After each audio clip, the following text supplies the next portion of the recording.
우리 이제 요한복음 16장. 오늘은 지난주에, 지난주죠, 그죠? 지난주에 이어서 죄인과 관련된 성령의 역사에 대해서 이제 오늘 구체적으로 살펴보고요. 이제 교회와 관련 성령의 역사, 또 시간이 남으면 오순절에 나타난 성령의 역사에 대해서 공부하도록 하겠습니다. 우리 요한복음 16장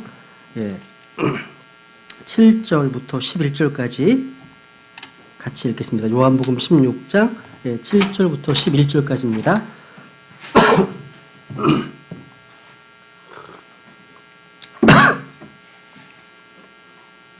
같이 읽죠. 시작. 그럼에도 불구하고 내가 너희에게 진실을 말하노니 내가 떠나가는 것이 너희에게 유익하니라. 내가 떠나가지 아니하면 위로자께서 너희에게 오지 아니하시리라. 그분께서 오셔서 죄에 대하여, 의에 대하여, 심판에 대하여 세상을 꾸짖으시리라. 죄에 대하여라 함은 그들이 나를 믿지 아니하기 때문이요, 의에 대하여라 함은 내가 내 아버지께로 가므로 너희가 더 이상 나를 보지 못하기 때문이요, 심판에 대하여라 함은 이 세상의 통치자가 심판을 받았기 때문이라. 아멘. 여기 요한복음 16장에서요, 성령님께서 꾸짖으시고 책망하실 죄가 바로 구절에 보신 것처럼 예수님 믿지 않는 것이라고 증언하고 계십니다. 예수님 믿지 않는 것은요, 하느님의 심판을 받기에 충분한 죄입니다. 다른 죄악들을 일일이 들먹거릴 필요가 없어요. 모든 것이 한 가지 문제로 귀착됩니다. 즉, 예수님에 대한 어떠한 태도를 가졌는가가 기준이 된다는 겁니다. 그죠? 그러니까 구원받기 위해서 예수님을 온전히 믿었느냐, 이 문제입니다. 마태복음 1장에 보시면요, 예수라는 이름 자체에 그분이 어떠한 분이신지를 또 어떤 일을 하실 것인가에 대해서 잘 나타나 있습니다. 마태복음 1장 21절에 보시면 그녀가 아들을 낳으리니 너는 그의 이름을 예수라 하라. 이는 그가 자기 백성을 그들의 죄들에서 구원할 것이기 때문이라 하니라. 그러니까 예수의 이름 자체가 뭐냐면 죄들로부터 구원할 자라는 뜻입니다. 또 이분은요, 마태복음 1장에 또 보시면 임마누엘이십니다. 우리와 함께 계시는 하나님이십니다. 즉, 우리의 죄들로부터 구원하기 위해 오신 하나님으로서 예수님을 믿지 않으면 구원받을 수 없음을 말씀하고 있는 겁니다. 그래서 이뤄진 죄인을 찾아 구원하는 것이 예수님의 사역이었고, 성령께서는 그 예수를 믿지 않는 것에 대해서 책망하심으로써 이를 증거하시는 겁니다. 우리 한번 요한복음 3장 앞에 볼까요? 3장. 요한복음 3장 17절, 18절. 요한복음 3장 17절, 18절. 하나님께서 자신의 아들을 세상에 보내신 것은 세상을 정죄하려 하심이 아니요 그를 통해 세상을 구원하려 하심이라.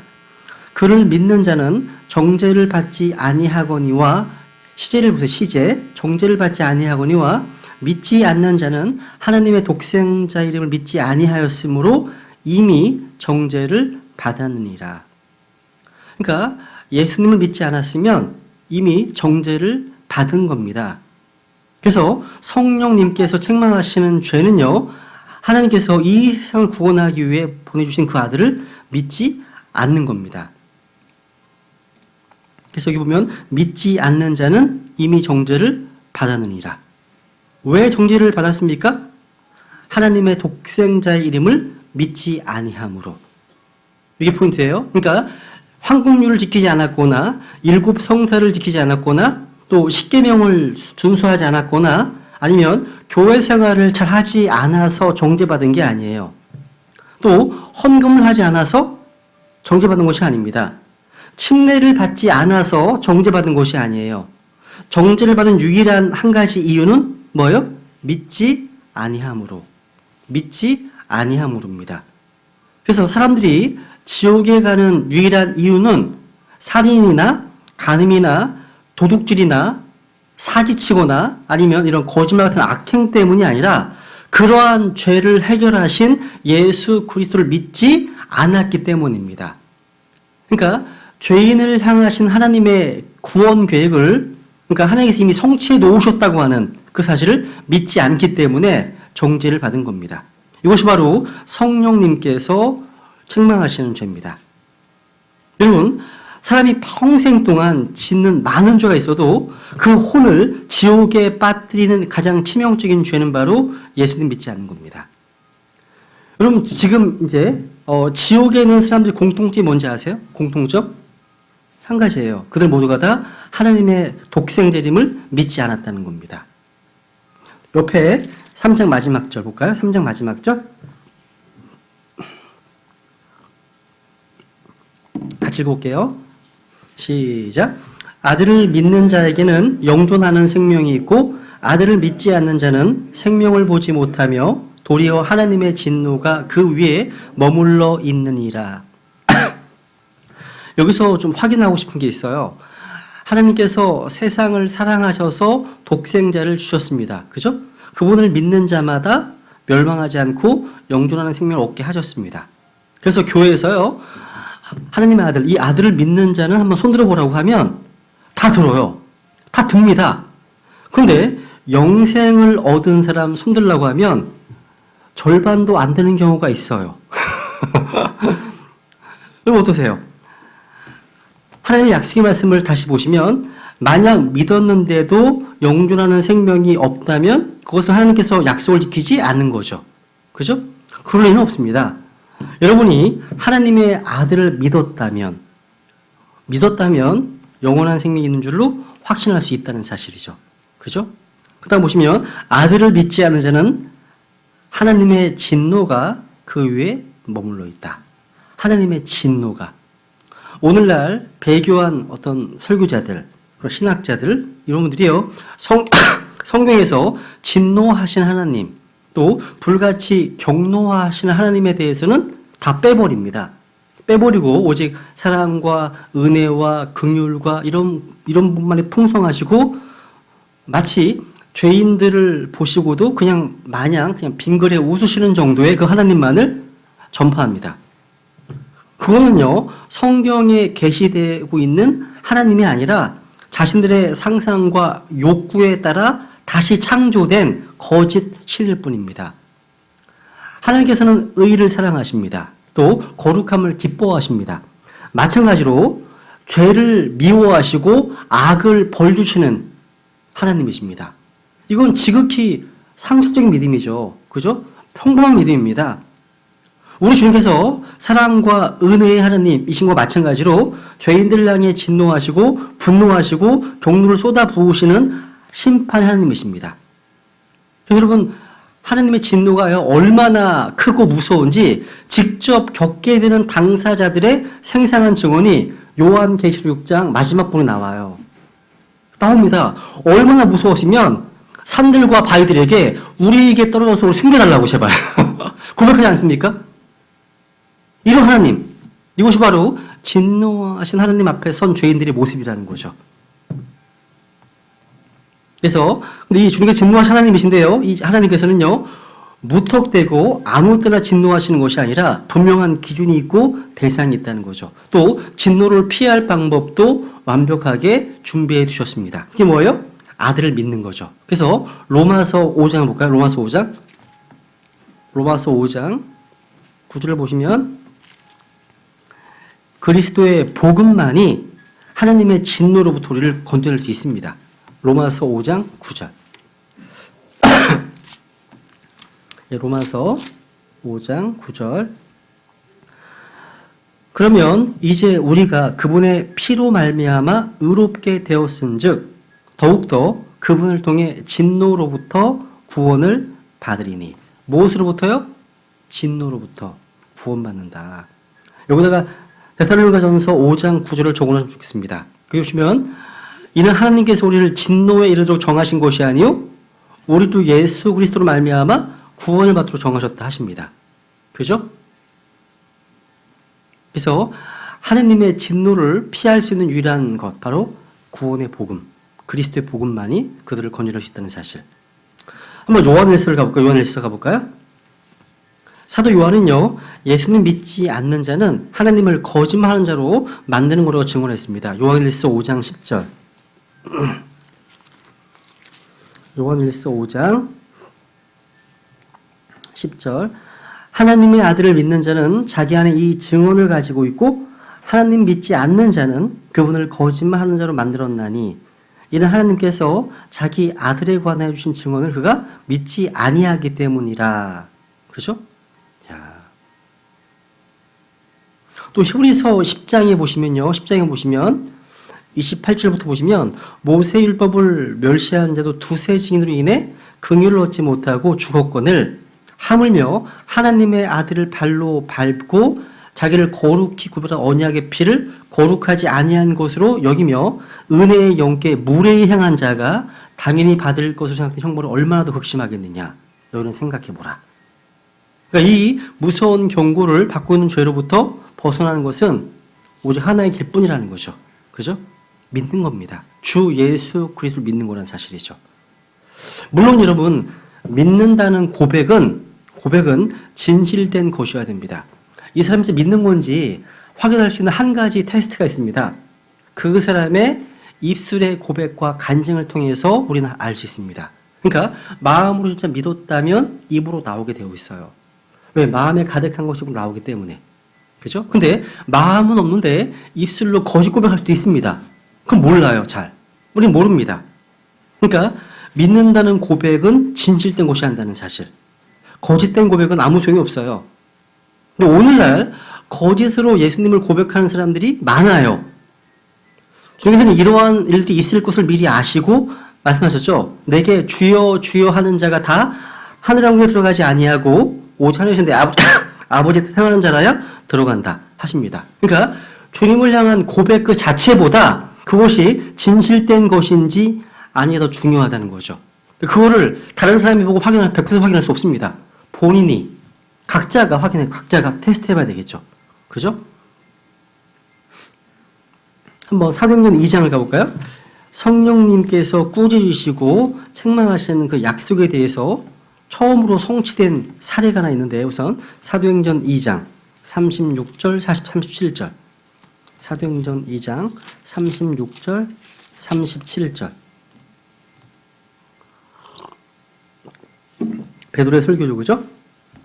그런즉 이스라엘의 온 집은 확실히 알지니 너희가 십자가에 못 박은 그 동일한 예수님을 하나님께서 주와 그리스도로 삼으셨느니라 하니라. 37절. 이제 그들이 이 말을 듣고 마음속으로 찔려 베드로와 나머지 사도들이 이르되 사람들아 형제들아 우리가 어찌할까 하거늘. 성령께서는요 예수님께서 약속하신 대로 이 세상에 오셔서 죄에 대해 세상을 꾸짖으셨습니다. 그래서 성령께서는요 예수 그리스도를 주와 그리스도로 거부한 혼들의 마음을 찌르셨습니다. 만약 사도 베드로가요 오순절 성령 강림 이전에 동일한 말씀을 선포했다면 이러한 결과는 일어나지 않았을 겁니다. 근데 이때 베드로는 성령으로 충만했고 성령님께서는요 베드로가 선포했던 그 말씀을 도구로 사용하셔서 듣는 자들의 죄를 책망하신 겁니다. 즉 성령께서는요 사람들로 하여금 자신들의 죄를 깨닫게 할 수 있는 유일한 분이십니다. 그렇기 때문에 우리 자신의 능력으로 죄를 깨닫게 하는 시도를 하지 말아야 한다는 거예요. 그러니까 성령님만이 감당할 수 있는 인간의 죄를 깨닫게 하는 사역을 그분만 감당할 수 있다는 사실이죠. 우리는 하나님의 도구로서 또 그분의 그릇으로서 성령님께 자신을 온전히 의지하면서 결과를 맡길 수밖에 없어요. 우리는요 인간의 죄를 깨닫게 할 수 없지만 그를 행할 수 있는 분은 바로 성령님이십니다. 그래서 우리는 주님 앞에 무릎 꿇을 수밖에 없는 거예요. 제가 내일 카톨릭적 배경을 가진 한 청년과 복음 전도 상담이 예약되어 있어요. 또 그 다음 주에 첫날에도 이상하게 영국 성공회를 다니는 또 청년과 복음 상담이 또 예약되어 있습니다. 여러분, 제 능력으로 그들이 자신의 죄를 깨닫게 하는 것이 불가능하기 때문에 성령님께 무릎 꿇을 수밖에 없고 또 수요 집회 기간 동안에 중보를 요청할 수밖에 없는 겁니다. 이 성령님이 살기이기 때문에. 그런데 여러분, 성령님께서 죄를 깨닫게 하시는 사역을 하시지만 근데 그분은 그 일을 저 여러분을 통해서 이루십니다. 우리를 통해서 이루시는 거예요. 그러니까 주님께서 오시면 우리를 통해서 세상을 꾸짖으시고 책망하신다는 것.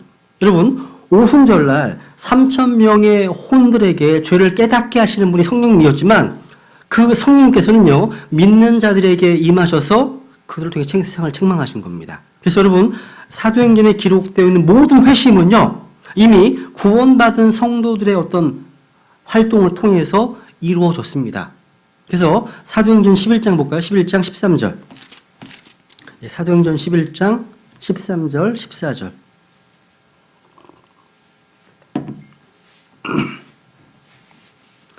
여기 보면요, 천사가 직접 고넬료에게 복음을 전하지 않아요. 천사는 전하지 못합니다. 우리가 받은 구원을 천사는 잘 이해를 못해요. 왜? 피가 없기 때문에 피의 구속을 이해를 못합니다.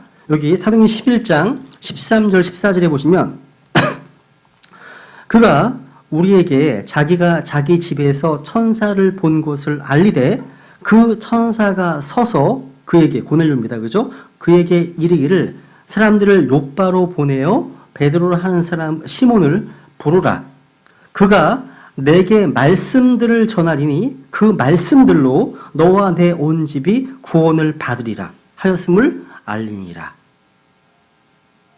그러니까 여기 보시면 사도행전에 나와 있는 회심에 관한 기사들은 성령님께서 우리 구원받은 그리스도인들을 그릇으로, 도구로 사용하지 않고는 구원받은 사례가 없어요. 없습니다. 이 사실을 진정으로 깨닫는다면 우리는 성령님께서 우리의 모든 사역에 있어서 보다 자유롭고 제한받지 않으시도록 자신을 그 주님의 통로로 드리기 위해서 더욱 주의해야 하지 않겠습니까? 그죠? 성령께서는요, 자신의 뜻을 대신 전해줄 우리 인간의 입술이 필요합니다. 전도지를 나누어질 그 손길이 필요한 거예요. 그 손길을 거부한 것은 바로 하나님의 손길을 거부한 겁니다. 그래서 성령님께서 강력하게 역사하기 위해서는 성령님께 자신을 온전히 드리는 깨끗한 사람이 필요하다는 사실입니다. 성령께서는 믿는 자들을요, 복음 전도자로 삼으시고 전하게 하십니다. 그래서 사도들이 성령으로 충만했을 때 복음 전도에 정말 온 힘을 기울였습니다. 그들은 나가서 전하고 또 전했습니다. 사도들이 복음 전하다가 감옥에 갇혔습니다. 주의 천사가 밤에 감옥문을 열고 나오게 했습니다. 그러면서 또 한 말이 뭐예요? 사도행전 앞에 보세요. 5장. 사도행전 5장 18절. 사도행전 5장 18절.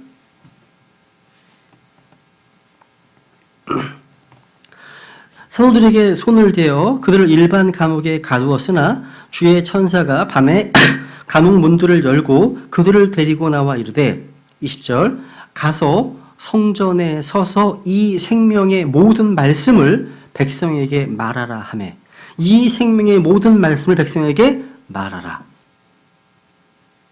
말씀을 전하라는 겁니다. 그러니까 말씀을 전하다가 감옥에 갇히고 고생을 한 사람들 풀어주면서 야, 좀 쉬어라고. 기회를 봐서 다음에 또 하라고. 그렇게 하지 않으셨어요. 그렇게 하실 것 같은데 그렇게 안 하셨어요. 그러니까 무슨 얘기면 복음 선포는요, 때와 방법이 없어요. 성령께서는요, 강력한 복음 전파자로서 현재도 복음 전파에 매진하십니다. 누구든지 성령으로 충만하다면 그가 할 일은 뭐예요? 복음 전파에 매진하는 겁니다. 그래서 성령님께 우리 자신을 내어드려야 한다고 하는 좋은 예화가 하나 있어요. 한 100년 전이죠. 100년 전, 약 100년 전에요. 스테판이라고 하는 분이요. 성령님의 강한 역사를 통해서 미국의 어느 밀림 지역으로 가서 설교하라고 하는 그런 명령을 받았답니다.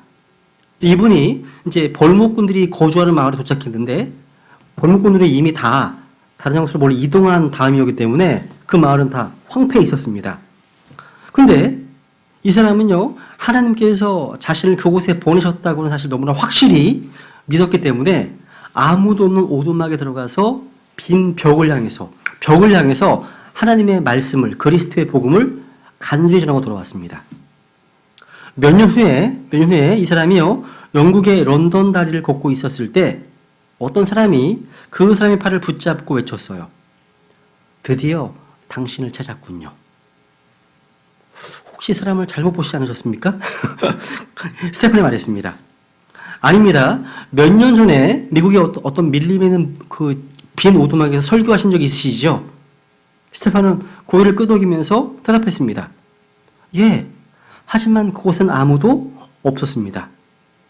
그 사람이 이렇게 설명했어요. 나는 그 당시 벌목꾼들의 책임자였습니다. 우리가 새로운 장소로 이동한 뒤에 나는 연장 하나를 빠뜨리고 온 걸 알고서 그것을 찾으러 혼자 되돌아갔다가 누군가의 소리를 들었습니다. 당신은 나를 보지 못했겠지만 나는 당신이 설교하는 그 복음의 뒷부분을 들을 수 있었습니다. 그때 나는 하나님께서 나의 마음을 어루만 주심을 느꼈고 나의 죄를 크게 깨닫게 되었고 회개해서 그리스도인이 되었습니다. 그 후에 이 사람이 영혼들을 구원하는 데 일에 열중하기 시작했습니다. 그래서 자기로 말미암아 1000명 이상이 그리스도인이 나왔고 그 중에 3분의 1은 선교사가 되었다는 거예요. 그러니까 당신에 대한 그때 그 설교 때문에 그 설교를 통해서 이러한 열매가 맺혔다는 거예요. 그러니까 이 스테판의 작은 순종이 어떤 것을 낳았습니까? 마찬가지예요. 우리도 어느 순간에요. 이러한 성령님의 어떤 부담, 내적인 역사가 있을 겁니다. 내적으로 갑자기 저 사람한테 복음을 전하라고, 책을 건네주라고, 말씀을 전하라고 이런 부담이 있을 수 있습니다. 그때 그 음성을 거부하잖아요. 그 순간 성령님의 불을 꺼버리는 겁니다. 성령님 소멸시키는 거예요. 그 다음날 회개가 갔는데 없어 그 자리에. 이런 예가 되게 많습니다. 그래서 우리는 성령님의 어떤 그런 인도하심에 예민하게 반응하셔야 돼요. 그때마다. 그러니까 뭔가 불편해. 마음에 짐이 있어. 아무래도 저 사람은 아닌 것 같은데. 근데 자꾸 그 부담이 주어져. 가서 전하셔야 됩니다. 그러면 희한한 일이 벌어져요. 진짜로요. 근데 저 사람은 내 생각해보기에 너무 잘 들을 것 같아. 근데 영아 딴판이야. 이런 경우 많지 않아요? 그러니까 복음 전도에서 성령님께 전적으로 내어 맡기는 그런 것이 굉장히 중요한 겁니다. 정말 중요해요. 무릎 꿇어야 됩니다. 두 번째로 이제 성령님께서 꾸짖으신 두 번째 주 넘어가겠습니다. 다시 아까 요한복음 16장에 보시면 죄에 대해서 책망하시는 성령님께서 세상에서 하시는 일 가운데 두 번째는 뭐예요? 의에 대해서 책망하시는 겁니다. 의에 대해서. 그래서 요한복음 16장 보세요. 오늘 이 부분 다 이해하시면 좋겠습니다. 16장 10절.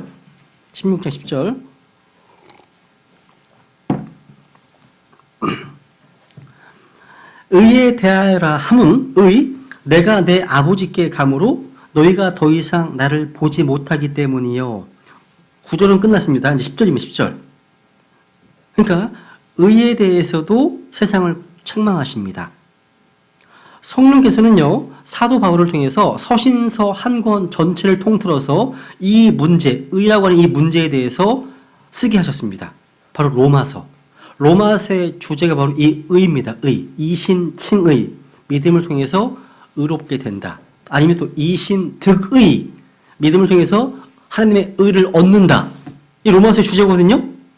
바울서는 로마서에서요, 세 가지 방면으로 강조했어요. 하나님은 의이십니다. 또 하나님께서는 의를 요구하십니다. 우리에게. 그리고 그 하나님께서 우리에게 의를 제공하십니다. 이 주제가 로마서의 주제예요. 여러분, 의는 하늘에 들어가기 위해서 반드시 있어야 되는 겁니다. 의 한자 써보세요. 양양자에 나자가 있죠. 내가 어린 양으로 옷 입고 있으면 하나님 앞에 의로운 겁니다. 그죠? 하나님의 어린 양을 내가 믿었다면, 그분을 의지하고 있다면 하나님 보시기에 의가 있는 거죠. 그죠? 여러분, 의는 천국에 들어가기 위해서 반드시 있어야 되는 겁니다. 그럼 여기 보세요. 10절에 의에 대하라 함은 내가 예수님께서 내 아버지께로 감으로 너희가 더 이상 나를 보지 못하기 때문이요. 이게 무슨 말씀이죠? 예수님께서 아버지께로 가시는 것과 의가 무슨 상관이 있습니까? 이렇게 이해할 수 있습니다. 예수님의 승천은 예수님께서 온전하게 거룩한 삶을 사셨습니다. 그래서 자신의 의로서 하늘나라에 들어갈 수 있게 되었다는 것을 온세 공개적으로 증거한 거예요.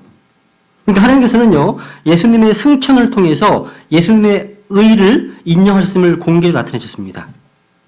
그러므로 예수님의 승천은 하늘에 들어갈 수 있는 의의 예증으로서 하나님이 이렇게 선언하시는 겁니다.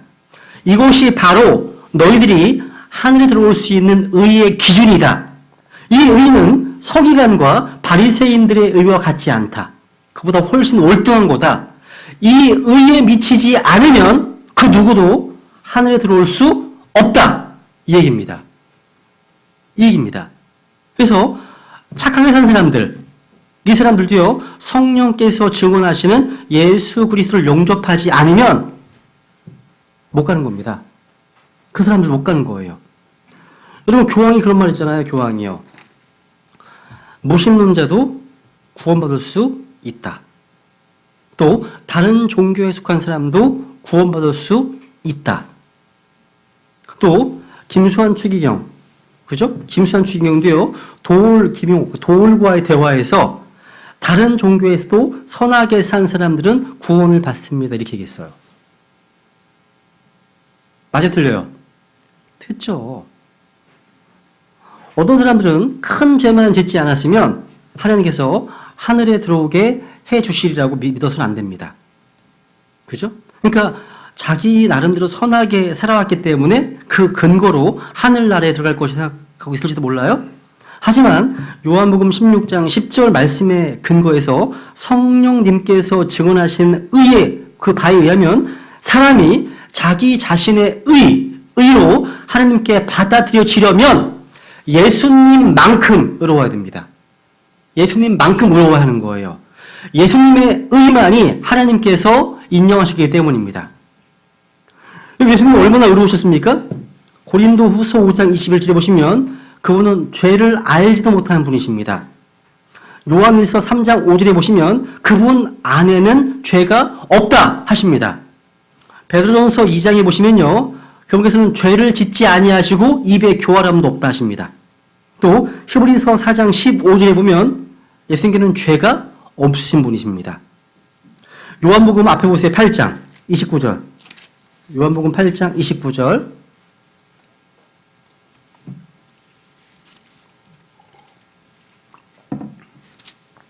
요한복음 8장 29절. 나를 보내신 분께서 나와 함께 계시는도다. 내가 항상 아버지를 기쁘게 하는 그것들을 행함으로 그분께서 나를 혼자 버려두지 아니하셨느니라 하시니라. 예수님은요, 이렇게 죄 없는 삶을 사셨고 항상 아버지 하나님께서 기뻐하시는 일만 하셨기 때문에 하나님께서 받아주신 겁니다. 그죠? 그렇게 하심으로써 하나님께서 받아주시는 의의 기준을 선포하신 거예요. 여러분이 예수님과 관계없이 하늘나라에 받아들여지기를 바라신다면, 즉 예수님 믿지 않고 천국 가기를 원하신다면, 그렇다면 죄가 없어야 됩니다. 성경께서는요, 죄가 없는 온전한 의인만 하나님께 받아들일 수 있다고 증언하고 있습니다. 그 기준에 미치지 못하면 기대해서는 안 됩니다. 안 됩니다. 지금까지 완벽했고 또 항상 완벽한 상태에 있지 않으면 하나님께서 거부하실 것입니다. 성령님은 이렇게 분명히 증언했음에도 불구하고 사람들은 여전히 구원의 근거로서 자신들의 의를 내세우려고 합니다. 의. 이사야서 64장 6절에 보면 우리의 의는 다 더러운 누더기 같다 하십니다. 뭐가요? 우리의 뭐가? 의가, 우리의 죄가 더럽다면 이해가 가죠. 근데 우리의 의가 더러운 누더기 같답니다. 우리의 의도요. 이게 사람인자에 할리자 쓰면요, 뭐예요? 거짓 미자입니다. 사람이 하는 행위는 다 거짓이라는 거죠. 하나님은 참되시는 사람은 다 거짓말쟁이에요. 그래서 여기다 선자 붙이면 위선이죠. 선한 척하는 거지 선한 게 아닙니다. 우리 인간은요, 본질적으로 악하기 때문에. 그래서 우리 자신의 의와 노력으로라면 그 누구도 안 되는 거예요. 그죠? 여러분, 테레사라고 하는 수녀 아시죠? 테레사 수녀. 이런 분이 지옥에 가셨다고 얘기를 하면 사람들이 이해하겠습니까? 잘? 이해를 못해요. 못합니다. 마찬가지예요. 저와 여러분도 천국 가게 되면 사람들이 혹시 놀라워하지 않을까 싶은 생각이 들어요. 아니, 저런 사람들이 저기 가 있네? 천국 가게 되면 우린 놀라워할 겁니다. 그죠? 내가 거기 있다는 사실 때 놀라워할 거고, 아니, 이 인간 여기 있네? 그럴 수 있을 거예요, 정말. 그죠? 그리고 내가 막상 기대했던 분이 여기 안 와 있어. 놀랄 겁니다. 아니, 그 사람이 구원 안 받은 상태였단 말이야? 그 사람이 거짓 고백했단 말이야? 놀라워할 겁니다. 이 얘기를요, 나 같은 죄인 살리신 어메이징 그레이스를 작사했던 존 뉴턴이라는 목사님이 하셨던 얘기예요. 실제 천국 가게 되면 많이 놀라실 것 같아요. 많이. 혹시 여기 계신 분 혹시 거기서 안 보일 분이 계실까봐 그런 분은 아무도 안 계시겠죠, 그죠? 여기는. 그래서 여러분, 하늘에 들어갈 수 있는 유일한 길은 하나의 길밖에 없습니다. 믿음으로 주어지는 예수 그리스도의 의를 받는 거예요. 받는 겁니다. 이것이 바로 예수님의 승천을 통해서 성령께서 증언하시는 내용입니다. 성령께서는 바로 예수님을 가리키심으로써 의에 대해 세상을 꾸짖으시는 겁니다. 그러니까 예수님은요, 하나님께서 요구하시는 완벽한 삶의 본보기십니다. 그래서 그 기준에 도달할 수 없는 사람에게 유일한 희망이 있다면 오직 예수님을 믿는 것뿐입니다. 다른 길은 없어요. 이 세 번째로 다시 요번 16개 다시 가보세요. 세 번째로 이제 심판에 대해서 이 세상을 꾸짖으시는 성령에 대해서 한번 살펴보겠습니다. 11절 우리 요한 16장 11절 심판에 대하여라 함은 이 세상의 통치자가 심판을 받았기 때문이라. 야, 이 성령께서 꾸짖으시는 죄의 심판이요, 우리가 예상하는 것과 달라요. 우리 기대와 달라요. 내용 자체가요. 그러니까 이게 모든 죄인에 대한 마지막 심판? 이런 얘기로 생각해야 되잖아요. 그게 아닙니다. 여기서 심판은 의와 마찬가지로요, 마지막 심판입니다. 이 심판은 이미 이루어진 심판을 가리킵니다. 즉, 이 세상 통치자인 사탄이 심판을 받은 곳입니다. 그러니까 예수 그리스도의 십자가에서 이 세상의 통치자였던 사탄이 심판을 받았고 또 죄가 심판을 받았습니다. 우리는 사탄이 한때 이 세상에 대한 정당한 소유권을 가지고 있었다는 사실을 기억할 필요가 있습니다. 첫사람 아담이 타락함으로써 사탄이 그 권세를 차지했죠. 그래서 사탄을 이 세상의 신이라고 부르는 겁니다. 원래 이 세상은 주님의 것이었습니다. 아름답고 충만했습니다. 하나님께서 세상과 사람을 창조하시고 사람으로 하여금 이 땅을 지배하고 다스리게 하셨습니다. 그런데 사람이 하나님의 명령을 거스르고 금지된 열매를 따먹으라는 사탄의 속임수에 복종해서 그 권리를 사탄에게 바치고 만 겁니다. 아담이 마귀에게 복종했을 때 그는 더 이상 마귀의 그 사탄의 종이 되었고 마귀가 이 세상을 지배하게 된 겁니다. 로마서 6장 16 보면 이런 말씀이잖아요. 너희 자신을 누구에게 종으로 내주어 순종하게 하면 너희가 순종하는 그 사람의 종이 되는 줄을 너희가 알지 못하느냐. 혹은 죄의 종으로 사망에 이르고 혹은 순종의 종으로 의에 이른다. 첫사람 아담은요, 마귀에게 복종함으로써 죄의 종이 된 겁니다. 그런데 오랜 세월이 지난 후에 둘째 아담으로 오신 예수님을 마귀가 시험했습니다. 이런 이야기 하죠. 누가복음 4장 6절에 보시면요, 마귀가 이런 말합니다. 예수님께 이 모든 권능과 그 왕국들의 영광을 내가 내게 주겠다. 그것이 내게 마귀에게 넘겨졌으므로 누구든지 내가 원하는 자에게 그것을 주겠다. 예수님 시험하잖아요. 예수님은요, 사탄의 이러한 주장에 대해서 아무런 반박도 하지 않으셨습니다. 예수님은 사탄을 이 세상의 통치자로 인정하셨고 그렇게 부르셨어요. 여기 앞에 보세요. 한번 요한복음 있으니까 12장 가보세요. 12장 31절 요한복음 12장 31절 우리 같이 읽어볼까요? 시작. 이제 이 세상에 대한 심판이 있으니 이제 이 세상의 통치자가 쫓겨나리라. 누굽니까? 마귀예요. 넣어보세요. 14장 30절 14장 30절 이제부터는 내가 너희와 많이 말하지 아니하리니 이는 이 세상의 통치자가 오기 때문이니라. 그는 내 안에서 아무것도 취하지 못하느니라. 예수님께서도 바로 인정하셨습니다. 이 세상의 통치자 마귀를요. 그런데 예수님은 마귀가 계속 이 세상 통치자로 있기를 원치 않으셨습니다. 예수님은 사탄으로부터 이 세상을 도로 찾아서 하나님께 돌려드리기 위해 오신 겁니다. 그분께서 십자가에 죽으심으로써 세상을 구속하기 위한 값을 치르셨습니다. 예수 그리스도께서는요, 마귀가 이 세상을 지배하는 것을 종식시키기 위해 오셨고 십자가 위에 사탄을 심판하셨습니다. 그래서 그 십자가 위에서 사탄의 권세가 깨어졌어요. 한번 골로새서 2장을 볼까요? 골로새서 2장 13절. 골로새서 2장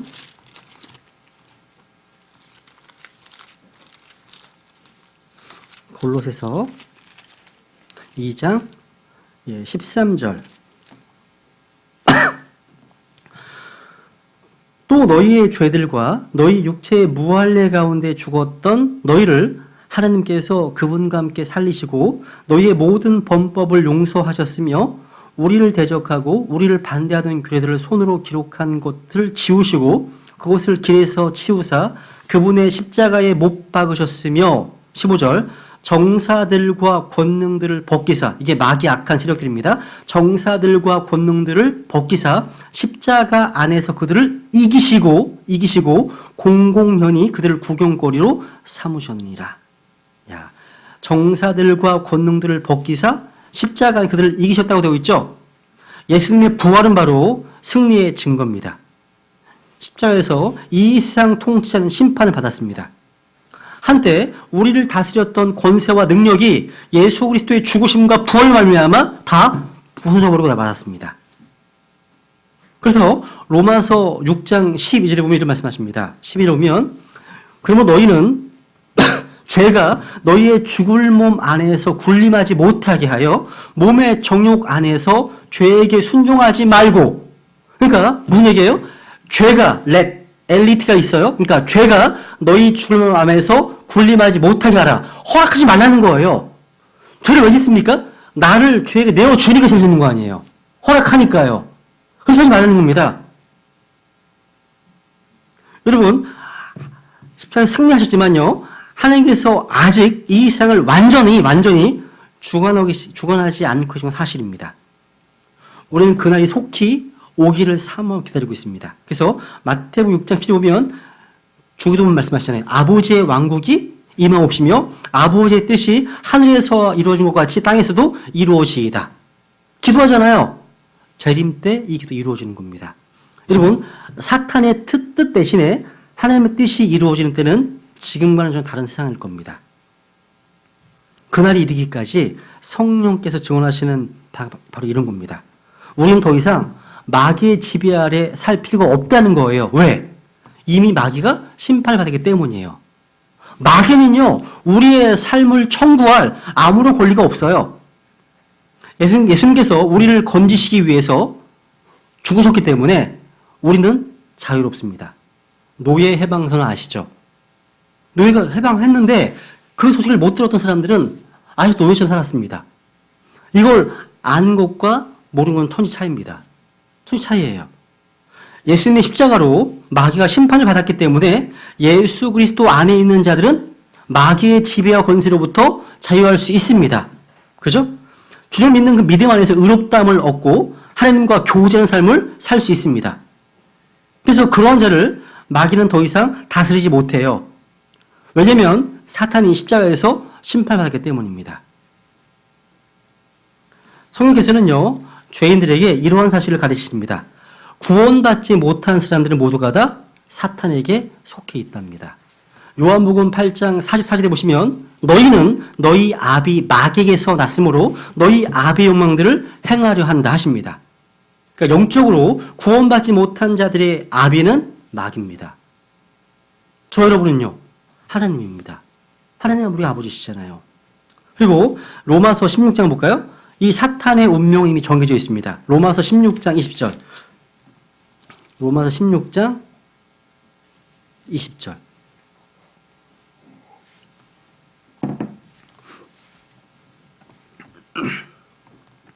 가실죠? 로마 16장 20절 시작. 평강의 하나님께서 곧 사탄을 너희 발밑에서 상하게 하시리라. 우리 주 예수 그리스도의 은혜가 너희와 함께 있기를 원하노라. 아멘. 보세요. 평강의 하나님께서 곧 사탄을 너희 발밑에서 상하게 하시리라. 시제가 뭐예요? 시제가 미래입니다. shall. 미래 시제입니다. 미래 시제예요. 우리 주님께서는요, 십자가에서 이미 마귀에 대해서 결정적 승리를 거두셨습니다. 그럼에도 불구하고 마귀가 죽임을 당했다거나 마귀가 지옥에 던져진 것은 아니에요. 마귀는 지금 여전히 세상에서 활동하고 있고, 즉 예수님의 부활을 통해서 사망의 권세가 깨어졌지만 마귀는 여전히 울부짖는 사자처럼 삼가지를 찾고 있습니다. 지금 심지어 택함 받은 자들을 미혹하고 믿음에서 떠나게 합니다. 떨어지게 한다는 거죠. 그래서 여러분 창세기 3장 15절에 보면요, 15절 보시면 여기 보면 오늘날 교회에서요, 마귀가 마귀의 머리가 깨어졌다 이렇게 가르쳐요. 거짓말입니다. 깨어질 거예요. 깨어진 건 아닙니다. 아직은 아니에요. 그러니까 왜 이렇게 가르치냐면 십자가에서 이미 그것이 성취되었다고 가르치기 때문입니다. 그런데 마귀는요, 천년 왕국이 시작되기 직전 땅 아래 깊은 구렁에 천년 동안 갇히게 됩니다. 문자 그대로요, 마귀의 머리가 박살나는 것은요, 주님의 지상 재림과 연관되어 있어요. 되게 많은 구절이 있죠, 그죠? 재림 때입니다. 초림 때가 아니라는 사실이에요. 그리고 구원받지 못한 죄인들은요, 언젠가 마귀의 운명과 같은 운명이 될 겁니다. 그래서 마태복음 25장 41절에 보시면 그때가 왼편인 자들이 이르되 저주를 받은 자들아 너희는 내게서 떠나 그 다음 마귀와 그의 천사들을 위하여 예비된 영존하는 불에 들어가라. 그러니까 지옥은 마귀와 그의 천사들을 위해서 준비된 곳이 지옥입니다. 그곳에 가는 거예요. 여러분 사도행전에 보면요, 이런 지금까지 보았던 성령님의 이런 사역을 여러 가지로 보여주고 있어요. 그죠?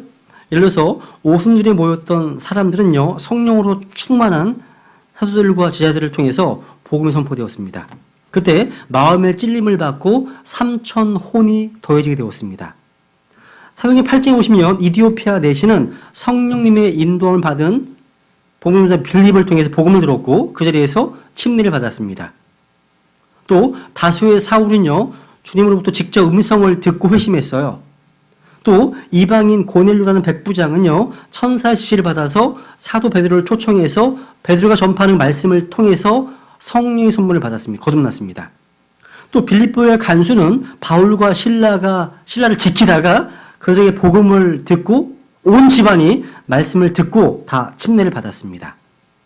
또 사도행전 24장에 보시면 총독 벨릭스 나오죠. 벨릭스는요, 바울이 전했던 그 복음을 듣고 벌벌 떨었습니다. 사도행전 26장에 보시면 아그리빠 왕은 바울의 확신에 찬 복음 선포를 듣고 마음이 흔들렸습니다. 그래서 하나 볼까요? 사도행전 26장에 보면요, 아그리빠가 이렇게 고백하잖아요. 거의 구원의 문턱까지 갔다가 구원받지 못했습니다. 이 사람은요. 그죠? 26장 28절에 보면 그때 아그리빠가 바울에게 이르되 네가 나를 설득하여 거의 almost 거의 그리스도인이 되게 하는도다 하며, 그러니까 천국문 앞에 갔다가 들어가지 않고 거기 멈춰버린 거예요. 지옥 간 겁니다. 베드로전서에 보면요, 겨우 구원받은 사람이야. 겨우 구원받은 사람. 의인이 겨우 구원받으면 이 사람은 들어갔어요. 겨우 구원받은 거예요. 이거 겨우 구원하고요, 거의 그리스도라고는요, 천국과 지옥 차이입니다. 그죠? 다릅니다, 여러분. 다른 거예요. 그러니까 여러분 여기 보시면 아그리빠가 예수님을 영접하지는 않았지만 그에 대해서 마음이 뭔가 움직였던 것을 볼 수는 있습니다. 이게 다 뭐예요? 누구의 역사입니까? 성령님의 역사입니다. 역사입니다. 그래서 흔히 사도행전이요, 사도들의 어떤 활동, 그들의 사역에 대한 기록이지만 성령님께서 그들을 통해서 일하신 사역을 그린 겁니다. 그래서 흔히 사도행전을 성령행전이라고도 부르는 거예요. 이 성령의 사역은 2000년 교회사를 관통하고 있습니다. 현재도 강력하게 이루어지고 있죠. 여러분 이제 벌써 내일이네요. 내일 어떤 날인지 아세요? 일반 교회에서 행사를 많이 하는데.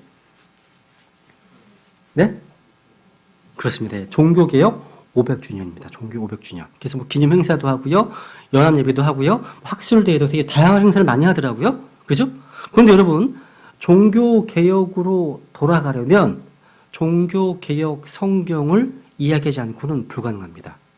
안 돼요. 종교개혁 성경, 마틴 루터, 찌빙글리, 켈빈 이런 사람이 봤던 성경들 이게 뭐예요 다? 킹제임스 성경의 라인인 성경입니다. 그러니까 이 성경 없이 종교개혁 구호들이잖아요. 솔라 스크립투라 오직 성경, 솔라 피데 오직 믿음, 솔라 그라시아 오직 은혜, 오직 그리스도, 오직 믿음, 오직 성경 얘기하잖아요. 그죠? 근데 성경이 우리의 어떤 믿음과 삶에 있어서 최종적이고 유일한 권위가 아니라면 종교개혁의 정신은 퇴색될 수밖에 없습니다. 안 되는 거예요. 그 당시에는요, 500년 전, 그 당시에는, 이 도나티스트들, 몬타니스트, 우리 믿음의 선배들이요, 오직 성경을 외쳤습니다. 근데 로마 천주교가 너무나 정말 부패하니까, 너무나 변질되니까, 로마 천주교의 최종 권위는 뭐예요? 천주교 최종 권위. 교황. 세 가지. 성경이 있고, 또 교회의 전통이 있고, 교황의 말이 있어요. 근데 이 세 가지를 믿었고, 세 가지를. 근데 세 가지가 충돌할 때 어떻게 돼요? 그러면 교황의 말이 최종 권위가 되는 겁니다. 그죠? 그러다가 이제 끝끝내 이제 면죄부 팔고 그래서 헌금함에 돈이 떨어지는 순간 당신의 할머니가 연옥에서 구출받는다. 이런 이상 황당한 얘기를 그때 믿었어요. 영국이나 독일 이런 나라들에서 실제 믿었다는 거예요, 그게요. 왜냐면 성경이 금서였기 때문에 그 당시에는요. 금서였거든요. 못 보겠어요. 그러니까 성경이 로마 캐톨릭 사제들의 독점권 있던 시대였어요. 그리고 우리는 지금 성경이 지금 다 한 권씩 다 있으시잖아요. 그 당시에는 성경을 가진 사람이 정말 없습니다. 왜냐하면 구텐베르크의 인쇄술이 나오는 그 전후기 때문에요. 성경 화가 하늘의 별따기입니다. 우리 얼마나 감사한 거예요. 그죠? 야, 우리는 성경이 있어도 안 읽는데. 그죠? 얼마나 귀한 게 있는데도 안 읽잖아요. 잘. 회개해야 됩니다. 회개해야 되는 거예요. 지금 뭘 얘기하려고 얘기했죠? 갑자기 지금? 어쨌거나, 우리 안에서요, 말씀을 선포해 주시는 분은 성령님이십니다. 그래서, 우리가 할 수 있는 일은요, 말씀을 귀에 들려지게 하는 게 전부지만, 그 내용을 마음에 심어주고, 깨닫게 하시고, 자라나게 하시고, 열매 맺게 하시고, 믿게 하시는 분 바로 전적으로 성령이시라는 사실. 그죠? 그래서, 말씀 전파, 복음 전파의 주체는 바로 성령의 사실을 꼭 잊어서는 안 된다는 사실이에요. 많은 사람들이요, 성령님의 어떤 인도하심, 도우심 대신에 일반 교회에서 전폭 세미나 아시죠? 그죠? 전도폭발 세미나. 이런 거 하고, 선교 이런 걸 세워서 인간적인 지혜와 지식으로 어떤 신학을 발전시켜서 논리적 해답을 구하려고 하는 노력을 하고 있습니다만은 그렇게 체계화된 신학의 변증으로는 누구의 생명도 살릴 수 없습니다. 아닙니다. 그러니까 성령님을 통해서 전해지는 복음, 성령께서 우리 마음속에서 전해주시는 그 복음만이 죽은 영을 살리고 새로운 창조물이 되게 하신다는 사실. 요 내용이 고린도전서 2장에 잘 나와 있는 거예요. 자, 여러분, 유명한 스코틀랜드의 유명한 찬송 작가였던 호레이셔스 보나르라는 분이 계십니다. 이분이 100년 전에 이렇게 이런 글을 썼습니다. 거룩한 피, 예수님 피입니다. 거룩한 피를 흘리게 한 것은 다름 아닌 나였고, 나무에 그분을 못 박게 한 사람도 나였습니다. 나는 하나님의 아들을 십자가에 못 박았고, 또 예수님을 조롱하는 그 군중들 가운데 나도 서 있습니다. 친구여, 예수 그리스도께서 2000년 전에 세상 죄를 위해 십자가에 못 박혀 죽었다는 사실을 믿는 것만으로는 부족하다네. 그것은 단지 일반적이고 역사적인 믿음에 불과하지. 아무런 가치도 능력도 없다네. 죄인이 자신이 지은 셀 수 없이 많은 죄를 자백했다고 해서 그 자백이 구원으로 이끌어주지는 못하지. 성령께서 가장 큰 한 가지 죄, 즉 예수 그리스도를 거부하고 믿지 않는 죄를 깨닫게 해주어야 한다니. 예수님의 죽으심이 바로 나를 위한 것이었음을 개인적으로 받아들이는 것이 바로 믿음이라네. 이렇게 얘기를 했거든요. 그거예요, 그거. Jesus died for me. 스펄전의 수천 편의 설교를 요약한 게 이거예요. 예수님께서 바로 나를 위해 죽으셨습니다. 이게 되게 중요한 포인트예요. 여러분, 성령께서는요, 창세기 6장 3절에서 죄인들과 다투십니다. 또 에스겔 20장이나 예레미야 2장 35절에 보시면 죄인들과 변론하십니다. 또 성령께서는요, 요한복음 6장 44절, 또 12장 32절에 보시면 죄인들을 이끄십니다. 십자가로. 그리고 계시록 22장 17절에 보시면 성령께서는 죄인들에게 오라고 초청하고 계십니다. 우리가 복음 전도자라면 성령님께서 혼을 구원하기 위해서 행하시는 사역을 반드시 이해하고 절절히 그분의 인도를 받아야 됩니다. 어떤 책에 보니까요, 성령님이 인도하려 해서 이런 예를 들고 있더라고요. 한번 소개해 드려볼게요. 이거 하고서 이제 또 두 번째 파트 넘어갈게요. 동굴로의 여행에 있어서 가이드가 있잖아요. 가이드. 그러니까 안내자가요, 우리에게 길을 이탈하지 말고 안전을 위해서 항상 자신을 따르라고 경고했어요. 동굴 여행하기 전에. 그 안내자는요, 우리가 가야 할 곳뿐만 아니라 가지 말아야 할 곳도 가르쳐 주었습니다. 그 가이드는 길을 잘 알고 있었고 위험한 곳이 어디에 숨어 있는지 잘 알고 있었습니다. 그래서 나는 그 안내자 가까이 늘 있어야 한다는 것을 충분히 깨달았습니다. 나는 안내자를 떠나서 다치거나 길을 잃는 것을 원하지 않았습니다. 그래서 이렇게 얘기합니다. 이제 비유를 드는 거예요. 성령님은요, 인생이라고 하는 여행에서 우리의 가이드이십니다. 그러면 우리는 우리의 안전한 여행을 위해서 성령님을 따라야 됩니다. 때로는 성령님의 인도하심이 우리로 하여금 어떤 일을 하지 못하게 함으로써 우리들이 잘못된 결정을 하지 않게 하시기도 합니다. 사도 바울이 전도 여행을 하던 때에 한 번은 성령님께서 바울의 행동을 제지하셨어요. 바울의 길을 지시하셨습니다. 즉 아시아에서 말씀을 선포하지 못하게 막으셨거든요. 그러니까 주님께서 허락하지 않으신 겁니다. 그러니까 하나님께서 막는 방향이 있고 하나님께서 지시하시는 방향이 있다는 겁니다. 그럼에도 불구하고 우리는 일이 우리가 원하는 방향으로 되지 않으면 불평을 합니다. 계획을 변경해야 한다고 그러면 불평합니다. 근데 우리의 가이드로서 성령님의 임무는 길을 막으시기도 하고 길을 지시하시기도 하는데 있다는 사실이에요. 주님을 따르는 우리의 할 일은 뭐예요? 그 길이 잘 이해가 안 간다 하더라도, 비록 역경의 길이라 할지라도 그 성령님의 인도하심에 응답하고 오직 순종하는 데 있습니다. 굉장히 맞는 얘기 아니에요, 그죠? 맞는 얘기입니다. 우리는 성령 인도를 받아야 한다는 거죠. 그죠? 너무 중요한 거예요, 이게요. 그럼 이제 오늘 나눠드는 포인트 보세요. 이제 교회와 관련된 성령의 역사 보겠습니다. 여러분, 과거 역사를 돌아보면요, 교회가 좀 병들어 있고 교회가 성경적 진리에서 떠나서 여러 가지 어떤 배교적인 일을 저지른 때의 원인을 분석해 보면 틀림없이 성령님과 말씀의 권위가 교회 안에서 무시당하고 있었던 때입니다. 그럼 교회가 배교하는 겁니다. 배교하는 거예요. 여러분, 교회를요, 교회 되게 하는 것이 뭐라고 생각하십니까? 이런 화려한 건물이 교회가 아닙니다. 예배 행위가 교회가 아니에요. 교회의 운영, 목회자를 임명하는 것, 이게 교회를 만드는 것이 아닙니다. 교회를 교회로 만드는 한 가지는 성령님의 임재입니다. 그것이 없다면 신약 교회 같은 것이 있을 수가 없습니다. D.L. 무디가 이런 말을 했어요. D.L. 무디가. 만약 우리가 성령님을 교회의 주인이 되시도록 하기만 한다면 성령님은 참된 교회를 세워나가실 겁니다. 그러나 우리가 교회를 섬기는 데 있어서 우리 자신의 방법을 고집한다는 데 문제가 있습니다. 우리는 성령께서 우리의 방법대로 일하시기를 바라고 있습니다. 만약 성령께서 우리의 방법대로 일하지 않으시면 우리는 그 방법이 통상적인 것이 아니기 때문에 때때로 그것을 하느님의 일이 아니라고 생각하게 됩니다. 이런 말을 했습니다. 여러분, 성경에 보시면요, 하나님은 결코 자신을 되풀이하지 않으십니다.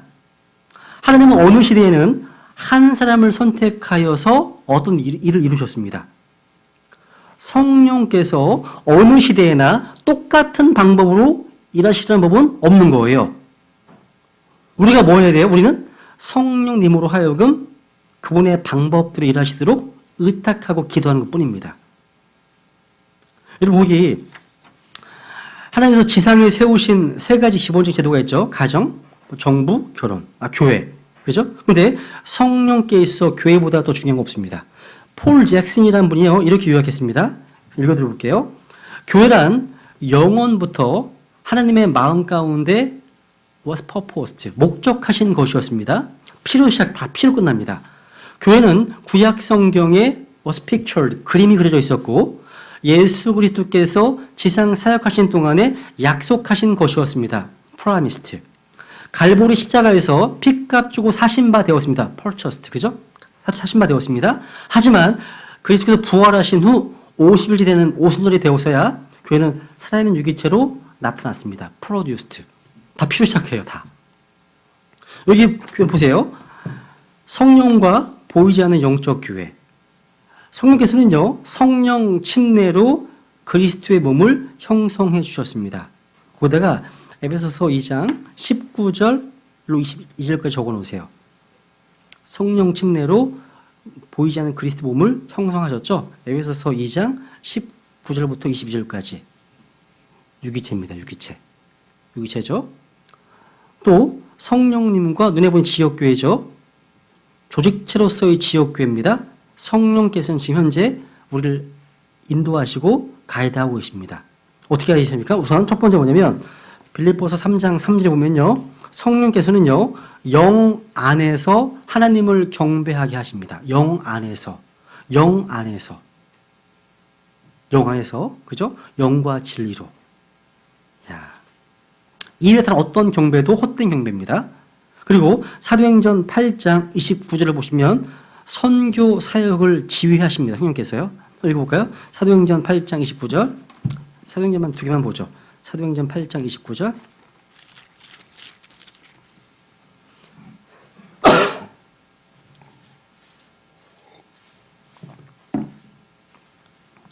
사도행전 8장 29절. 그때 성령께서 빌립에게 복음전도자 빌립에게 이르시되 가까이 가서 이 병거에 합류하라 하시거늘. 야, 지금 복음 전도를 위해서 성령께서 지금 지휘하고 계시죠, 그죠? 13장 사도행전 13장 2절. 선교 사역에 되게 관심 많으십니다, 성령께서요. 사도행전 13장 2절. 그들이 주를 섬기며 금식할 때에 성령님께서 이르시되 내가 바나바와 사울을 불러서 시킬 일을 위해 그들을 내게로 구별하라 하시니. 그러니까 선교 여행을 위해서 지금 바나바와 사울을 지금 따로 구별하고 계십니다. 누가요? 성령님께서. 성령께서 바로 선교 사역을 지휘하십니다. 그래서 선교사들은 오직 성령님의 이끄심에 따라서 파송되어야 한다는 거, 교회에서. 세 번째, 성령께서는요, 이 찬양 예배를 또 하도록 도우십니다. 그래서 에베소서 5장 18, 19절 유명한 말씀이죠. 찾아보죠. 에베소서 5장 18, 19. 에베소서 5장 18, 19절.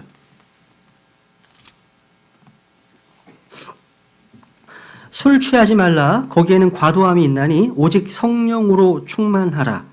시와 찬송가와 영적 노래로 너희 자신에게 말하며 너희 마음속에서 주께 노래하고 선율을 만들며. 이게 하죠. 그러니까 지금 음악, 찬양, 예배는요 성령님의 인도하심 따라 행할 때 복이 됩니다. 그러면 이렇게 성령 충만한 가운데 이렇게 찬양을 하게 되면 그런 경배하는 마음을 준비시킵니다.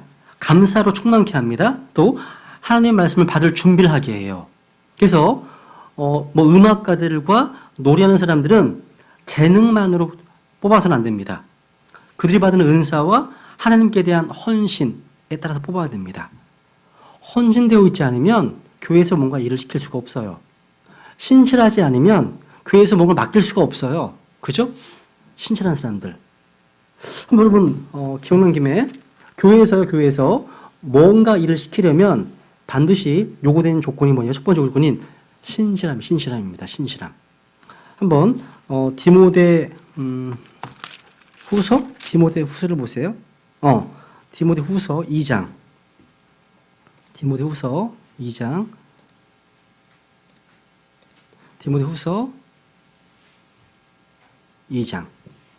1절 보면 1절.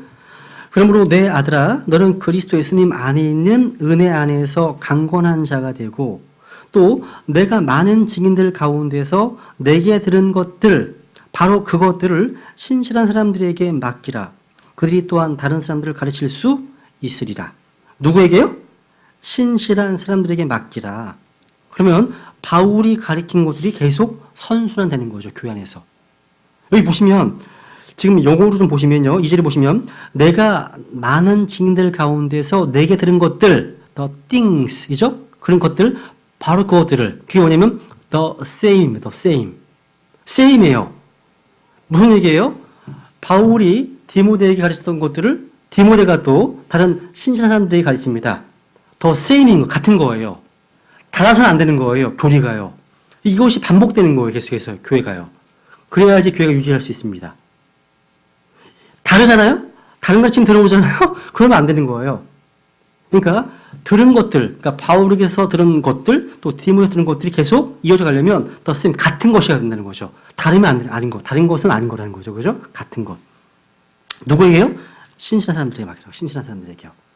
신실하지 않으면, 그러니까 신실하단 말이요. 영어로 faithful입니다. 믿음직스러운 거예요.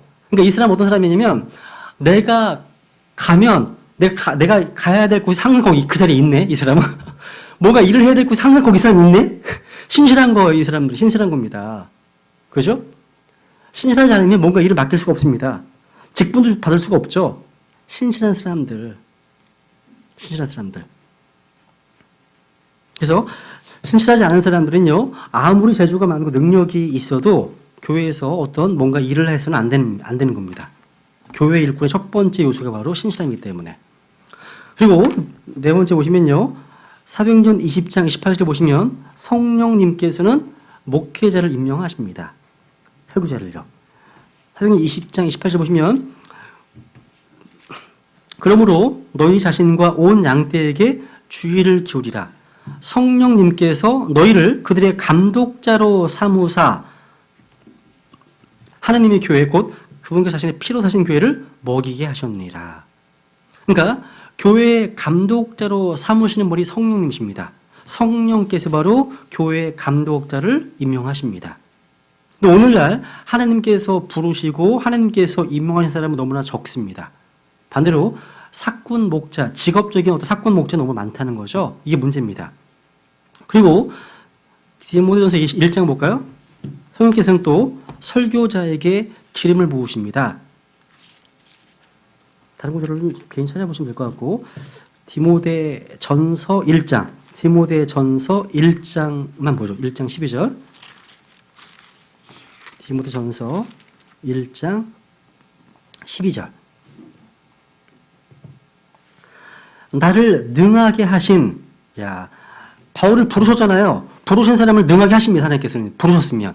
나를 능하게 하신 그리스도 예수님, 예수 우리 주께 내가 감사를 드림은 그분께서 나를 신실한 자로 여기사 내게 사역을 맡기셨기 때문이라. 말씀하시죠, 그죠? 그러니까 부르는 사람을 또 능하게 하십니다. 사역 안에 넣으신다는 거죠. 그래서 순서가 이렇습니다. 성령님께서 먼저 그 사람을, 남자를 사역으로 부르십니다. 그리고 부르신 그 사람들을 기름 부으셔서 그 사역을 수행할 수 있게 능력을 부어주십니다. 그러니까 능력이 없다면 콜링이 없는 거죠, 아예. 그죠? 없는 겁니다. 쉽게 말해서 성령님의 기름 부으심은 능력을 부여하는 거예요. 하나님께서 하라고 임명하신 사역을 수행할 수 있는 능력입니다. 그리고 디모데전서 4장을 보겠습니다. 성령께서는 또 지체들에게 경고하십니다. 경고하세요, 실제. 디모데전서 4장 1절 2절.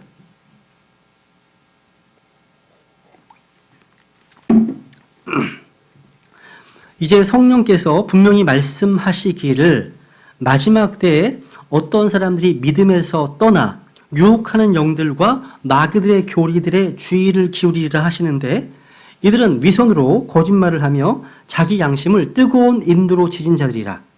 이들이 혼인을 금하고 음식물을 삼가라고 명령할 터이나 음식물은 하나님께서 창조하사 진리를 믿고 아는 자들이 감사함으로 받게 하셨느니라. 여기 우리 성령론 공부했잖아요. 그죠? 1절 보시면 성령께서 분명히 말씀하시기를, 성령님께서는 인격체시구나. 성령님은 물질이나 에너지가 아닙니다. 기 이런 게 아닙니다. 아니에요. 성령께서는 분명히 말씀하시고 가르치시고 꾸짖으시는, 슬퍼하시고 기뻐하시는 인격적 하나님이십니다. 그죠? 성령님 바로 말씀하신 하나님이시라는 거죠. 근데 마지막 때가 되면 어떤 사람들이 믿음에서 떠나서 마귀들의 교리들에 주의를 기울인다 말씀하셨습니다. 여기서 어떠한 사람들 밑줄, 이 사람은 누군지 아십니까? 믿음 가운데 있었던 크리스찬들입니다. 왜냐하면 어떤 사람들이 믿음에서 떠났기 때문에 원래 믿음 가운데 있었던 크리스찬이었습니다. 떠난 겁니다. 오늘날 성령께서 말씀하신 대로 오늘날 많은 크리스찬들이 믿음을 버리고 교회를 떠나고 성경을 떠납니다. 제가 아는 몇몇 교회들이요, 한 10년 전, 20년 전 하더라도 굉장히 큰 동침내 교회, 미국의 동침내 교회였습니다.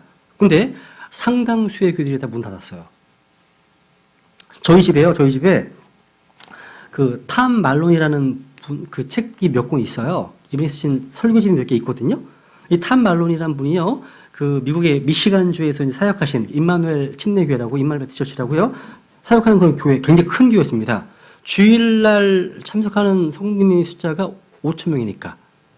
그러니까 우리나라에서는 뭐 대형교 많잖아요. 미국에서 5천 명이면 우리나라는 한 5만 명, 50만 명 되게 큰 거예요. 큰 겁니다. 그리고 주일날 오전 한 번만 예배 드리니까. 뭐 오후에 믿고 있는 게 아니라 한 번만 드려요. 근데 이 교회가 없어졌어요. 사라졌습니다. 그리고 미국 인디애나주에 가시면 세계에서 가장 큰 주일학교가 있던 그 제일 침례교라고 있습니다. 그 제칼스 목사님이 사역했던 교회인데 이 교회도 공중분해됐습니다. 그러니까 사위가 담임 목회를 맡으면서 10대 아이와 무슨 성 스캔들이 났나 봐요. 그리고 나서 이게 굉장히 흐지부지되다고 사라졌어요.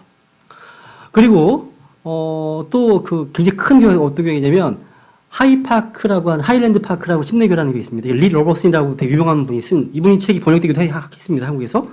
이분 교회도 원래는 선교사가 한 명밖에 없는 교회였는데 이분이 거의 그 피크에 달했을 때는 한 500명 되는 선교사가 있는 그런 교회였어요. 그러니까 교회의 재정의 반 이상이 선교전을 하는 교회였습니다. 근데 이 교회가 세속화되기 시작하다가 나중에는 서던 베프티스트 남침례교단으로 들어가게 되고 나중에는 이제 없었습니다. 또 이게요. 그러니까 그 징조가 세속화. 하나의 징조가 뭐냐면 음악이었습니다. 음악. 교회에서 뭐 밴드가 생기게 되고 막 이렇게 하다 보니까 점점 막 가속도가 붙는 거예요. 사라졌습니다. 그래서 우리가 미국에서 어떤 침례의 신앙을 받았지만 미국도 갈 만한 교회가 많지가 않은 것 같아요. 그러니까 건전한 근본주의 성경들 믿는 신앙을 유지하는 그런 교회들이 많지가 않아요. 갈 만한 교회가 별로 없어요. 그래서 교회를 좀 찾아달라고 이제 요청을 하시면 그걸 나도 요청을 모르겠어요. 하면 제가 성경 진짜 사이트 들어가가지고 찾아봐요. 근데 별로 없네. 이게 상당히 많습니다. 그러니까 우리나라는 그나마 땅이 좁으니까 마음만 먹으면 1시간권, 2시간권이면 다 커버가 되잖아요. 교회가 있잖아요. 미국은 거의 뭐 3시간, 4시간권 달려야 되니까 그거 없습니다, 여러분. 그죠? 그러니까 교회가 망하는 징조가 있어요. 항상 있습니다. 그래서 저는 진리심례교회나 우리 배단심례교회나 어떤 교회든 간에 주님께서 오시는 그날까지 존속하는 교회가 되기를 소망합니다. 그걸 기도해야 됩니다, 여러분. 기도해야 됩니다. 여러분 여기 보시면, 다시 보시면 성령께서 경고하시는 마귀들의 교리가 있죠. 교리. 이게 지금 어떤 얘기냐면 3절에 보면 혼인을 금하는 거예요. 두 번째로 음식물을 삼가라고 합니다. 그러니까 우리의 가장 원초적인 본능인 성욕과 식욕에 대한 겁니다. 그걸 금지시키는 거예요. 혼인을 금하라는 것은 마귀의 교리입니다. 혼인은 하느님의 뜻입니다. 결혼은 모든 것 가운데 존귀한 거예요. 혼인은요, 사람마다 음행을 피하기 위해서 해야 하는 겁니다. 근데 혼인을 금하면 어떤 일이 벌어질까요? 음행이 넘치게 됩니다. 넘치게 됩니다. 남녀의 결혼, 혼인 대신에 뭐 계약 결혼, 동거, 프리섹스 뭐 이런 것들이 막 붕하겠죠, 그죠? 가족이 해제될 겁니다. 이게 무슨 누구 교리라고 이것이요? 마귀의 교리입니다. 제가 지난주에 이제 레위기 22장을 교회에서 오후에 강의를 했는데요. 레위기 22장에 보면요, 제사장들, 그 제사장들도 가정을 가진 사람이기 때문에 가족을 책임지도록 하셨음을 보게 됩니다. 그러니까 구약 시대부터 보면요, 프리스트, 제사장은 항상 가족이 있었어요. 항상요. 그런데 언제부터 로마 캐톨릭에서는 제사장들, 프리스트, 사제라고 하죠. 사제? 제사장에게는 독신제도가 생겼어요. 누구 교리 얘기예요? 독신제도가요. 마귀의 교리입니다. 성경에는 프리스트, 사제, 제사장은 다 가정 있는 사람이었습니다. 여러분, 가정을 가진 사람 하나님께서 세우신 이유가 뭘까요? 제사장으로. 인간을 더 이해할 수 있어요. 또 남편과 아내로서의 가정적인 문제를 상담해 줄 수 있습니다. 그리고 정욕을 다스릴 수 있다는 장점이 있기 때문이라는 거죠. 그런데 신부나 수녀처럼요, 혼자 사는 것이 사람들 보기에는 되게 거룩해 보이나 봐요. 저랑 하나 꽉 그렇게 보이는데 거룩해 보여도요, 이것은 성경적인 것이 아니라 마귀적인 것입니다. 빠진 것이에요. 그죠? 우리 이해해야 됩니다. 그럼 집원. 성령께서는요, 바른 결정을 내리도록 도와주십니다. 그래서 사도행전 15장 보시면 구원에 있어서 율법주의 문제에 대해서 예루살렘 교회가 바른 결정을 내릴 수 있도록 성령께서 도와주셨음을 보게 됩니다. 찾아보시면 나와요. 그래서 성령님과 우리는 하면서 결론을 내리죠. 그죠? 그리고 성령께서는요, 필요에 따라서 정죄하기도 하시고 또 노력에 복주시기도 하십니다. 오늘날 교회들이요, 세상 사람들을 의식해서 이미지를 개선시키는데 너무 많은 신경을 쓰는 경향이 있어요. 근데 우리가 참으로 관심을 가져야 될 분이 뭐냐면, 우리를 올바르게 바로잡아 주시고 교회가 교회되게 하실 자격이 있는 유일한 분, 바로 성령님께 마음을 써야 한다는 것. 항상요. 써야 한다는 것. 그리고 이제 마지막 아이번 보시면 성령님께서는 바로 복음 논도를 이끄십니다. 한번 성경의 마지막 초청 읽어볼까 한번? 계시록 22장 17절. 계시록 22장 17절.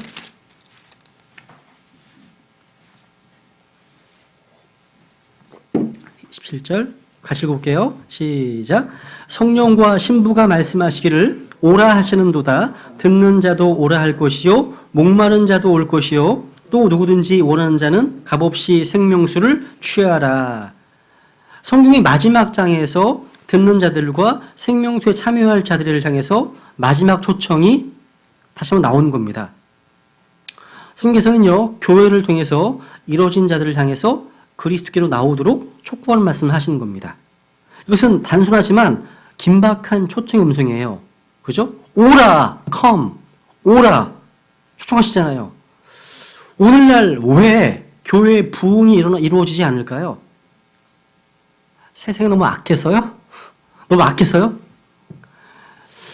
제가 보기에는 요나서에 보시면 요나가요, 하나님의 부르심을 이제 거부하고 순종하지 않잖아요. 그죠? 그래서 요나가 그 부르심의 방향과 반대 방향으로 배를 타고 다시스로 가면서 뭐하고 있어요? 여기서? 아래에서? 그쵸. 자빠져 자고 있어요. 거기서 자빠져 자고 있어요. 그 중요한 순간에 그 요나 그 한 사람 때문에 바다에 풍랑이 일어나가지고 그 배에 탄 이교도들 다 죽게 생겼습니다. 다. 아, 그렇구나. 지금 뭐예요? 문제가 세상에 있는 것이 아니라 순종하지 않는 우리에게 있다는 겁니다. 그러니까 성령님께서 우리 안에서 아무것도 할 수 없게 만들었기 때문입니다. 그죠? 그래서 중요한 건 우리구나. 우리가 하나님과 바른 관계에 있어야 되겠구나. 그죠? 우리가 바로 서야 되는 겁니다. 제가 이제 몇 가지 좋은 교훈들 하나 소개해드리고요. 마치겠습니다. 여러분, 이제 무디 성경신학교 학장이었던 조지 스위팅 박사님 이런 얘기를 하셨습니다. 지금 교회가 부흥되지 않는다면 그 이유가 무엇이라고 생각하십니까? 한마디로 성령님께서 교회 안에서 아무것도 할 수 없게끔 해놓고서 영적인 부흥만을 바라고 계신 건 아닌가요? 성령님은 교회 엔진과 같습니다. 엔진 없이 가는 차를 보았습니까? 교회도 성령님 없이는 아무것도 할 수 없습니다. 그런데 요즘의 교회는 아직도 성령이라는 엔진 없이 차를 굴리려 하고 있기 때문에 타락하고 세속화하는 것입니다. 맞습니다, 여러분요. 맞아요. 또 D.L. 모디는 이렇게 있습니다. 교회가 성령의 역사심에 따라 운영되는 것을 거부한다면 이는 주어진 특권을 박차는 것입니다. 특권입니다. 스펄전 목사님, 동심내에 이런 게 좀 필요하지 않을까 싶은데요. 스펄전 이렇게 얘기했어요. 성령님께서 함께하지 않는 지역교회는, 조직체는 동력이 끊어진 방앗간과 같습니다. 철저하게 교리적이면서 또 성경적인 기준을, 표준을 따르고 있는 교회라 할지라도 위로부터 주어지는 능력을 받지 못한다면 비를 뿌리지 못하는 구름처럼 아무 쓸모가 없는 것입니다. 이게 굉장히 좀 다가오는 말씀이었어요, 이 말씀이요. 위로부터 주어지는 능력이 필요하구나. 그걸 구해야 되겠다. 그죠? 그걸 간절히 구해야 되겠다. 그래서 이엔 바운즈, 기도에 아주 고르셨던 훌륭한 분이죠. 그죠? 이분? 오늘날 교회가 필요로 하는 것은 좋은 기계나 새로운 조직이나 고귀한 신학적 지식이 아닙니다. 다만 성령님이 필요할 뿐입니다. 얘기했어요. 그래서 우리에게 아마 좀 필요한 얘기들이 아닌가 싶습니다. 오늘 여기까지만 하고요. 다음 주에는 오순절과 관련된 성령 역사에 대해서 공부를 하겠습니다. 뒤에는 교재 꼭 가지고 오시기 바라겠습니다. 그죠? 여기까지 하겠습니다.